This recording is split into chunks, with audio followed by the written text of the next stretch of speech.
আজকে মুন্সিগঞ্জের এমন একটা প্লেসে ঘুরতে গিয়েছিলাম যে প্লেসটা দিনের বেলাতেও অনেক বেশি সুন্দর আর রাতের বেলা এটা দেখতে আরো বেশি সুন্দর হয়ে যায়। আর এই প্লেসটাতে যাওয়ার জন্য বৃষ্টিময় আবহাওয়াটাই আমি মনে করব বেস্ট।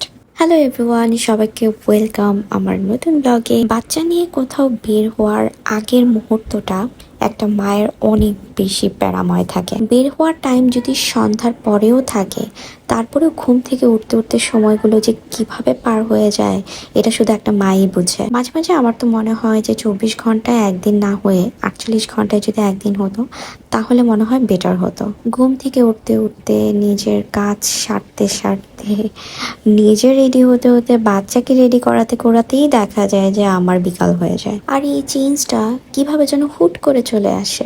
মা হওয়ার আগের পরিবেশটা ছিল আমার জন্য টোটালি অন্যরকম, মা হওয়ার পরের পরিবেশটা আমার জন্য টোটালি চেঞ্জ, মানে ইনস্ট্যান্ট চেঞ্জ যাকে বলে, এটা হচ্ছে সেই চেঞ্জ। আমরা দূর থেকে দেখে হয়তোটা যতটা ভাবি যে জার্নিটা সোজা, জার্নিটা কিন্তু অতটা সোজা না। এই চেঞ্জটাই আমার প্রথম প্রথম দেখতে এত প্যারা লাগতো, মানে আমি রীতিমতো নিতেই পারছিলাম না।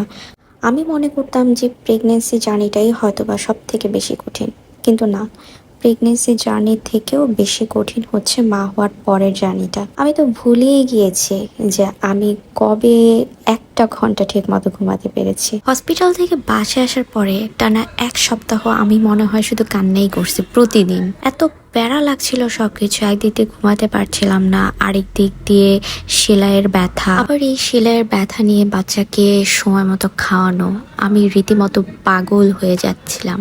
আমি তখন ঘরের একটা মানুষকেও সহ্য করতে পারতাম না, শুধুমাত্র আমার বাচ্চাকে ছাড়া। বাচ্চা প্যারা দিত, বাচ্চার দিকে তাকালে তো এসব ভুলে যেতাম, আর এসবের কথা মনে পড়তো বাসার মানুষের দিকে তাকালে। আর সব থেকে বেশি মেজাজ গরম হতো আমার হাজবেন্ডকে দেখলে। আরেকটা মজার বিষয় তোমাদের সাথে শেয়ার করি। প্রথম প্রথম তো আমি আমার বাচ্চার পটি পরিষ্কার করতে পারতাম না, ইনফ্যাক্ট কোলেও নিতে পারতাম না। কোলে নিলে মনে হতো কোন দিন না কোন দিক দিয়ে ব্যথা পায় বা পড়ে যায়।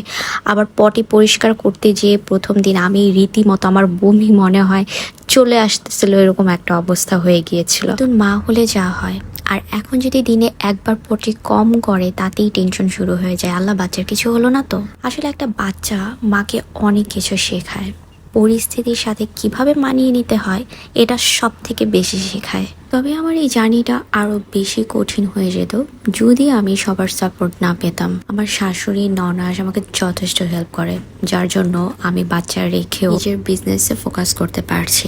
আলহামদুলিল্লাহ, আমার বাচ্চাটা হওয়ার পর আমি এবং আমার হাজব্যান্ড অনেক কিছু অ্যাচিভ করতে পেরেছি। রিসেন্ট তো আমাদের সোনিয়াগড়াতে আমাদের সেকেন্ড আউটলেট ওপেন হতে যাচ্ছে খুব শীঘ্রই, ইনশাল্লাহ। আমি ডেটটা আমার পেজে জানিয়ে দেব। অনেক আপুরা আমাদের জিজ্ঞাসা করেন যে কিসের আউটলেট।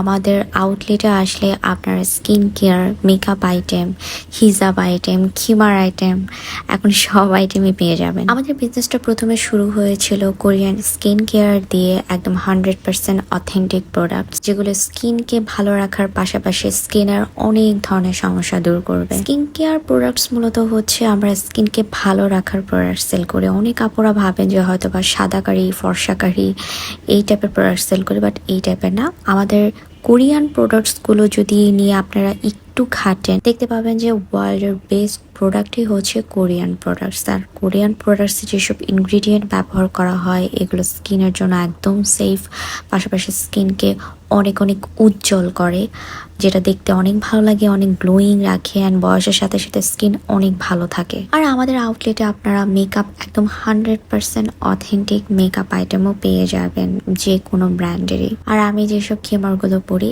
এগুলোও আপনারা পেয়ে যাবেন। আশা করি এখন আপনারা ক্লিয়ার হয়ে গেছেন। আর আমাদের আউটলেট ওপেনিং এর দিন কিন্তু আমরা হিউজ একটা ডিসকাউন্ট দিব, সো এইটা শুনিয়ে আপনারা আপুরা কেউ মিস করবেন না।